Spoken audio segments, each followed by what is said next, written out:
গত 17-18 বছর ধরে দিল্লির আধিপত্যবাদ এবং বাংলাদেশের স্বাধীনতা সার্বভৌমত্বের সবচেয়ে বড় শত্রু আওয়ামী ফ্যাসিবাদের কবলে বিভিন্ন সময় বিভিন্ন নামে এবং বিভিন্ন ব্যানারে যারা শহীদ হয়েছেন তাদের রুহের মাগফিরাত কামনা করছি এবং শহীদ পরিবারের সদস্যরা যারা উপস্থিত আছেন তাদের প্রতি আমাদের দোয়া সমবেদনা এবং এই লড়াইয়ের সাথে একাত্মতা ঘোষণা করছি।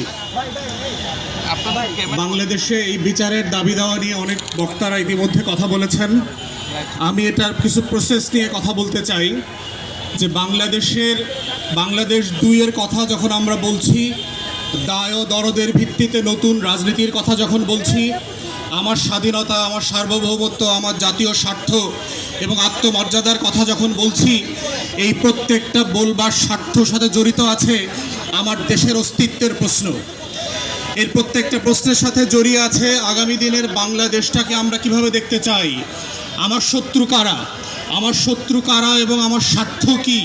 এই সাপেক্ষেই হচ্ছে আগামী দিনে বাংলাদেশ 2-এর দায় এবং দরদের রাজনীতি তৈরি হতে হবে এবং সেই দায় ও দরদের রাজনীতিতে বাংলাদেশ 2 প্রশ্নে সবচেয়ে বড় ক্রিটিক্যাল ইস্যু হচ্ছে যে আমরা কালেকটিভলি ফ্যাসিবাদ বিরোধী আন্দোলন যারা করেছি তারা আওয়ামী লীগ প্রশ্ন কিভাবে হ্যান্ডেল করছি, ডিল করছি।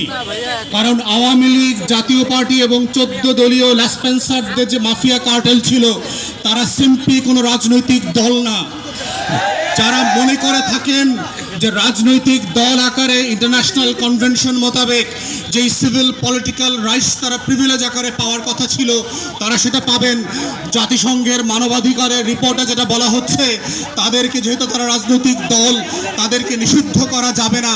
তাদের কাছে আগে প্রথম প্রশ্ন হচ্ছে আওয়ামী লীগ রাজনৈতিক দলের ডেফিনেশনের পরে কিনা সেইটা আগে আদালতে আওয়ামী লীগকে প্রমাণ করতে হবে।